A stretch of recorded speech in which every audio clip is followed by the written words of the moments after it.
Hi friends, welcome back to my channel. నేను మీ నాగవేణి అండి.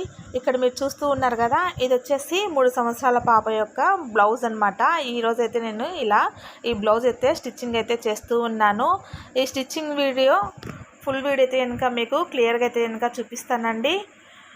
ఈ బ్లౌజ్ కటింగ్ వీడియో వచ్చేసి ముందు వీడియోలలో అయితే కనుక అప్లోడ్ చేసేసాను. మీరు అక్కడ నేను చూడొచ్చు. నేనైతే కనుక డిస్క్రిప్షన్లో లింక్ అయితే ఇస్తానండి. ఈ వీడియో నచ్చిందంటే ఒక లైక్ చేయండి ఫ్రెండ్స్. ఫస్ట్ టైం ఛానల్ చూస్తున్నట్లయితే ఛానల్ని సబ్స్క్రైబ్ చేసుకోండి. అలాగే ఈ వీడియో లాస్ట్ వరకు స్కిప్ చేయకుండా చూడండి, అప్పుడే మీకు ప్రతిదీ కూడా అర్థమైపోతుంది. ఇక్కడ నుంచి వీడియో మొత్తం అయితే కనుక మీకు క్లియర్గా అయితే కనుక చూపించేస్తాను. ఈ వీడియో లెంత్ ఎక్కువ అవుతుందని చెప్పేసి కొంచెంగా పెట్టాలని చెప్పేసి 2x6 స్పీడ్తో అయితే కనుక ఈ విధంగా అప్లోడ్ అయితే చేశాను. ముందుగా అయితే కనుక నేను హ్యాండ్స్ అయితే కనుక జాయింట్స్ అయితే చేసుకుంటూ ఉన్నాను. మీకు వీడియోలో కనిపిస్తూ ఉంది కదా, ఈ విధంగా అయితే కనుక 2 హ్యాండ్స్ అనేది జాయింట్స్ అయితే ఇలా అయితే చేసేసాను. ఇలా 2 హ్యాండ్స్ జాయింట్ చేసిన తర్వాత ఎక్స్ట్రా ఖర్చు క్లాత్ ఏదైతే ఉందో ఈ క్లాత్ అంతా కూడా కటింగ్ అయితే చేసేసుకోవాలి. ఇలా కటింగ్ అంతా చేసుకున్న తర్వాత మీకు ఇక్కడ చూపిస్తున్నాను కదా, ఇవి వచ్చేసి స్టోన్ లేస్ అన్నమాట. మల్టీ కలరు అంటే ఇక్కడ ఉన్నటువంటి క్రషింగ్ బెనారస్ కదా, ఇది వచ్చేసి దీనికి సరిపడా మ్యాచింగ్ కోసం మల్టీ కలర్ అయితే స్టోన్ లేస్ కట్ వర్క్ అయితే తీసుకున్నాము. ఈ కట్ వర్క్ లేస్ కూడా ఎలా అయితే కనుక నేను జాయింట్ చేస్తున్నానంటే బయటకు అయితే ఉండే విధంగా అయితే కనుక జాయింట్ అయితే చేస్తూ ఉన్నాను. హ్యాండ్స్కు ఇలా బయటకు వేస్తే బాగుంటుందని చెప్పేసి ఈ విధంగా బయటకు ఉన్నట్టు జాయింట్ వేసి 2 కుట్లతో అయితే కనుక జాయింట్ అయితే చేసుకోవాలి. నేను వీడియోలో చూపించిన విధంగా 2 రెట్టలకైతే కనుక 2 కుట్లతో జాయింట్ అయితే చేసేస్తాను. ఇప్పుడు రెండింటిని కూడా క్రాస్ అయితే తీసుకుంటూ ఉన్నాను. ఇప్పుడు క్రాస్ అంతా అయిపోయింది కదా, ఇవి ఓపెన్ సైన్ దగ్గర స్టిచ్ చేసుకొని పక్కన అయితే పెట్టేసుకోవాలి. ఇప్పుడు వచ్చేసి బ్లౌజ్ అన్నీ కూడా జాయింట్స్ అయితే చేసుకోవాలన్నమాట. ఇక్కడ చూస్తున్నారు కదా, ఫ్రంట్ పార్టు బ్యాక్ పార్టు అలాగే బ్యాక్ హుక్స్ అనమాట. ఈ 2 ఇలా సెట్ చేసుకున్న తర్వాత మనకు రైట్ సైడ్ నుంచి పెట్టి కుట్టుకొని రివర్స్ చేస్తే రాంగ్ సైడ్కి అయితే వచ్చేస్తుంది అనమాట. స్క్వేర్ నెక్ అయితే ఉంటుంది ఫ్రంట్ బ్యాక్ కూడా. ఈ వీడియో అర్థం కావాలంటే కటింగ్ వీడియో అనేది కంపల్సరీ చూడాల్సి ఉంటుందండి. కటింగ్ వీడియో వచ్చేసి నేను డిస్క్రిప్షన్లో లింక్ అయితే ఇచ్చేస్తాను, అక్కడ మీరు చూడొచ్చు. అలాగే ఈ బ్లౌజ్కి సంబంధించి బాడీ ఫ్రాక్ కటింగ్ కూడా మీకు ముందు వీడియోలలో ఉందండి. వాటి లింక్స్ కూడా నేనైతే కనుక డిస్క్రిప్షన్లో ఇచ్చేస్తానండి, తప్పకుండా చూసేయండి. ఇలా జాయింట్స్ అంతా వేసుకున్న తర్వాత సైడ్స్ క్లాత్ అంతా ఎక్స్ట్రా క్లాత్ ఏదైతే ఉంటుందో ఈ క్లాత్ అంతా కూడా కట్ చేసుకోవాలి. ఇలా కట్ చేసుకున్నప్పటికీ బ్యాక్ పార్ట్ అనేది నెక్ అంతా రెడీ అయిపోయింది కదా, వీటికి వచ్చేసి మనం ఉక్స్ పట్టి కాజా పట్టి వేసేసుకోవాలన్నమాట. ఈ ఉక్స్ పట్టి కాజా పట్టికి చూడండి, కాజా పట్టి వేసేటప్పుడు మనకు లైనింగ్ పై వైపు నుంచి మెయిన్ ఫ్యాబ్రిక్ పై వైపు ఈ విధంగా స్టిచ్ అయితే చేసుకోవాలి. ఇలా వేసుకుంటే కాజా పట్టి అనేది రెడీ అయితే అయిపోతుంది అనమాట. ఈ కాజా పట్టికి మిషన్ మీద కాకుండా చేతితో కాజాలు వేసుకోవాలి కాబట్టి 2 కుట్లు అయితే వేసుకోవాలి. అలాగే ఉక్స్ పట్టికి వచ్చేసి మెయిన్ ఫ్యాబ్రిక్ పై నుంచి పెట్టి కుట్టుకొని లైనింగ్ వైపు తిప్పి కుట్టుకున్నామంటే మనకు ఉక్స్ పట్టి అనేది రెడీ అయితే అయిపోతుంది అనమాట. అలాగే మధ్యలో ఈ విధంగా షోల్డర్ కా నుంచి కింది వరకు ఇలా మధ్యలో పట్టుకొని టక్స్ పట్టుకున్నామంటే బ్లౌజ్కు సెంటర్ డాట్స్ అనేది రెడీ అయితే అయిపోతాయి. అదేవిధంగా బ్యాక్ పార్ట్ అయితే అయిపోయింది కదా, ఇప్పుడు వచ్చేసి ఫ్రంట్ పార్ట్ అయితే జాయింట్స్ అయితే చేసుకోవాలి. ఫ్రంట్ పార్ట్ జాయింట్ చేసేటప్పుడు నెక్ కొంచెం బ్రాడ్గా అనిపించింది, అందుకోసం నెక్ దగ్గర కొంచెం చిన్న డాట్ అయితే పట్టాను.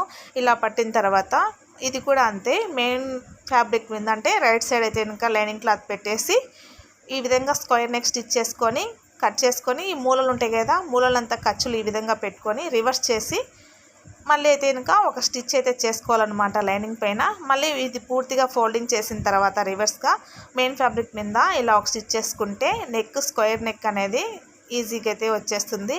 ఇప్పుడు సైడ్స్ జాయింట్స్ అంతా కూడా వీడియోలో చూపించిన విధంగా జాయింట్ అయితే చేసేసుకోవాలి. మీకు ఇక్కడ క్లియర్గా అర్థమవుతుంది నేను ఎలా అయితే జాయింట్ చేస్తున్నానో. అదేవిధంగా ఎక్స్ట్రా క్లాత్ అంతా కూడా కట్ చేసుకోవాలన్నమాట. ఇలా మొత్తం అంతా కట్ చేసుకోవాలి. ఈ ఫ్రంట్ వైపును కూడా ఫ్రంట్ డాట్స్ అనేది పట్టుకోవాలన్నమాట. షోల్డర్ కా నుంచి కింద నడుము వైపుకు సెంటర్గా చూసుకొని డాట్స్ పట్టుకుంటే సరిపోతుంది.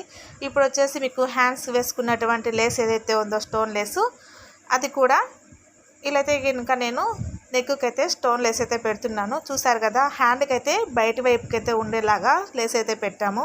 నెక్కి వచ్చేసి లోపలికి అంటే కింది వైపుకి ఉండేలాగా లేస్ అయితే స్టిచ్ అయితే చేస్తూ ఉన్నాను. చూడండి, ఇలా అయితే ఇంకా స్టిచ్చింగ్ అయితే చేసేస్తాను అనమాట. వీటికి మొత్తం స్టోన్స్ ఉంటాయి కదా, నీడ్లు కింద పడకుండా స్టోన్స్ దగ్గర కొంచెం కవర్ చేసుకుంటూ స్టిచ్ అయితే చేసేసుకోవాలి. ఇక్కడ షోల్డర్స్ జాయిన్ చేసుకోవాలి కదా, షోల్డర్ దగ్గర వచ్చేసి ఆ స్టోన్లు వేసుకున్నటువంటి కుందన్స్ ఏవైతే ఉన్నాయో అవంతా కూడా కొంచెం అంటే మనం ఎంత పాదం నుంచి అయితే కనుక షోల్డర్ జాయింట్ చేసుకుంటామో ఆ జాయింట్స్ దగ్గర వరకు ఆ స్టోన్స్ అన్ని తీసేసుకుంటే సరిపోతుందన్నమాట. అదేవిధంగా నేను పావించి వరకు స్టోన్స్ అన్ని తీసేసి ఈ విధంగా జాయింట్స్ అయితే షోల్డర్ జాయింట్ అయితే చేసేస్తాను. షోల్డర్ జాయింట్స్ అంతా అయిపోయిన తర్వాత ముందుగా హ్యాండ్స్ అన్ని మనం జాయిన్ చేసి పెట్టుకున్నాం కదా, క్రాస్లు అయితే తీసుకున్నాం కదా, ఆ క్రాస్ ఉండేది వచ్చేసి మనకు ఫ్రంట్ వైపుకి వచ్చేలాగా పెట్టుకొని రెండు వైపులు కనుక హ్యాండ్స్ వీడియోలో చూపించిన విధంగా జాయింట్స్ అయితే చేసుకోవాలి. ఈ జాయిన్ చేసేటప్పుడు కూడా ఒక్కొక్క కుట్టుతో అయితే కనుక జాయిన్ చేసుకోవాలి. ఇది చిన్నపిల్ల బ్లౌజ్ కాబట్టి, ఎందుకంటే ఇది క్రషింగ్ బెనారస్ గుచ్చుకుంటూ ఉంటుంది, పిల్లలకి అంత కంఫర్ట్గా ఉండదు, వాళ్ళు సరిగా వేసుకోరు కాబట్టి వాళ్ళకు గుచ్చుకోకుండా ఎక్కడ కూడా మనకు ఖర్చులు అనేది బయటికి కనిపించకుండా ఈ విధంగా పీస్ కట్ అనేది వేసేసుకోవాలన్నమాట. దానికోసం వచ్చేసి నేను స్ట్రైట్గా అయితే కనుక ఇలా మనం స్ట్రైట్గా అయినా తీసుకోవచ్చు, క్రాస్గా అయినా తీసుకోవచ్చు అనమాట. మనకు మెడపట్టి ఎలా అయితే వేస్తామో అదే విధంగా చంక దగ్గర మనం ఎలా అయితే జాయింట్స్ అయితే చేస్తామో అలా జాయింట్ చేసుకొని రివర్స్ తిప్పి ఇలా ఫోల్డింగ్ వేసి ఒక స్టిచ్ చేసుకున్నామంటే అక్కడ వచ్చేసి మనకు జాయింట్ అనేది ఎక్కడ కూడా మనకు కనిపించదన్నమాట. పిల్లలు వేసుకునే దానికి కూడా చాలా కంఫర్ట్గా అయితే ఉంటుంది, వాళ్ళకైతే ఇబ్బంది లేకుండా గుచ్చుకోకుండా కూడా ఉంటుందండి. ఈ విధంగా స్టిచ్ చేసుకున్నారంటే చాలా బాగుంటుందన్నమాట. అందుకోసం ఈ విధంగా నేనైతే హ్యాండ్స్ దగ్గర పీస్ కట్ అయితే వేస్తూ ఉన్నాను. చూసేసారు కదా, ఇలా జాయిన్ చేసుకుంటే నాకు రెండు వైపులా కూడా జాయింట్స్ అంతా అయిపోయింది. ఇక్కడ చూస్తున్నారా, ఎక్కడ కూడా నాకు జాయింట్స్ అనేది బయటికి కనిపించలేదన్నమాట. మొత్తం పీస్ కట్తో పీస్ అనేది ఎక్కడ బయట రాలేదు. ఇప్పుడు ఇలా జాయింట్స్ అంతా అయిపోయిన తర్వాత హ్యాండ్స్ అనేది ఒక సింగిల్ స్టిచ్ అయితే కనుక వేసేసుకోవాలి. లూజ్ కుట్ పెట్టేసి ఇలా చివరి వరకు ఒక లూజ్ కుట్ అయితే పెట్టి చివరి వరకు అయితే వేసుకున్నాను కదా. ఈ వేసుకున్న తర్వాత ఇలా అయితే ఉందన్నమాట బ్లౌజ్ మొత్తం కూడా. ఇలా ఉన్నప్పుడు మీకు ఇక్కడ వచ్చేసి బార్డర్ అయితే స్ట్రైట్గా బార్డర్ అయితే ఉంది. ఈ బార్డర్ని ఒక అంచు ఇటువైపు అటువైపు అంచు అనేది ఫోల్డింగ్ చేసి ఒక స్టిచ్ అయితే చేసుకోవాలి. ఎందుకు అంటే ఇది డిజైనర్ బ్లౌజ్ అండి. నడుం దగ్గర మొత్తం అంతా కూడా ఫ్రిల్స్ అయితే వస్తుంది. ఆ పాపకైతే కనుక చాలా బాగుంటుందని చెప్పేసి ఇలా ఫ్రిల్స్ అయితే పెడుతూ ఉన్నాము. ఈ ఫ్రిల్స్ అంతా కూడా చూడండి, మనకు కాజా పట్టి దగ్గర నుంచి పై వైపు నుంచి అయితే కనుక ఫ్రిల్స్ అయితే పెట్టుకోవాలన్నమాట. వీడియోలో ఎలా అయితే చూపిస్తూ ఉన్నానో ఈ విధంగా ఫ్రిల్స్ అంతా కూడా ఆ బ్లౌజ్కి సరిపడా సెట్ చేసుకోవాలి.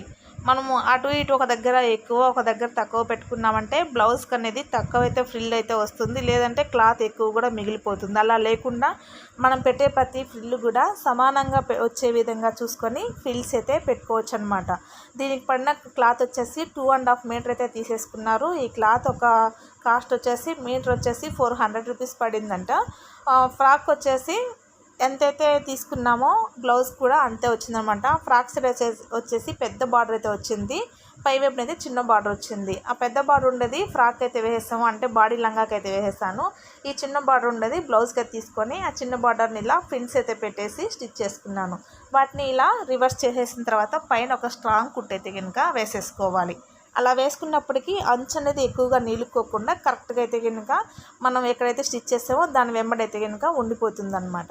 అందుకోసం ఈ విధంగా స్టిచ్ చేసుకొని మనం ముందుగా అయితే కనుక చివరికి ఒక కుట్టు వేసుకున్నాం కదా, ఇప్పుడు అన్నిటిని కలుపుతూ స్ట్రాంగ్ కుట్టు అయితే కనుక 2 కుట్లు అయితే కనుక నేను వీడియోలో చూపించిన విధంగా స్టిచ్చింగ్ అయితే చేసేసుకోవాలి. ఈ విధంగా నేను రెండు వైపులు అయితే కనుక స్టిచ్చింగ్ అయితే చేసుకుంటూ ఉన్నాను. ఇలా స్టిచ్చింగ్ అంతా అయిపోయింది కదా. ఇప్పుడు వచ్చేసి ఈ ఫ్రిల్స్ ఎక్కడి నుంచి ఎక్కడైతే పెట్టామో మనము అక్కడ వచ్చేసి స్టోన్ లేస్ ఉంది కదా, ఈ స్టోన్ లేస్ అంతా కూడా మొత్తం చుట్టూ వచ్చేలాగా స్టిచ్చింగ్ అయితే చేసుకోవాలి.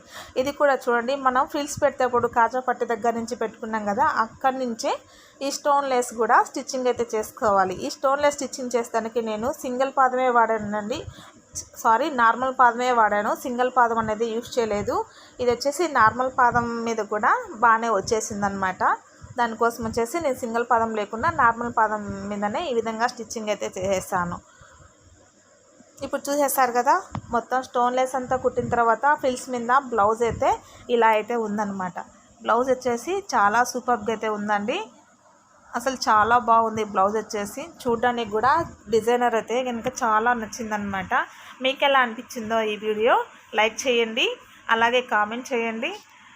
ఈ ఛానల్ నచ్చినట్లయితే సబ్స్క్రైబ్ చేసుకోండి. ఇలాంటి లేటెస్ట్ అప్డేట్స్ అన్నీ కూడా మీకు తరచుగా వస్తూనే ఉంటాయి. మీరు మా ఛానల్ సబ్స్క్రైబ్ చేసుకోవడం వల్ల మేము పెట్టే ప్రతి లేటెస్ట్ వీడియో కూడా మీకు నోటిఫికేషన్ వస్తుంది. అలాగే ఈ వీడియో నచ్చిందంటే ఒక లైక్ చేయండి ఫ్రెండ్స్. మీరు లైక్ చేయడం వల్ల ఈ వీడియో మరికొంతమందికి యూజ్ అయితే అవుతుందన్నమాట. ఓకే అండి. ఎలా అనిపించిందో నాకు కామెంట్లో తెలియచేయండి. Okay, thank you for watching.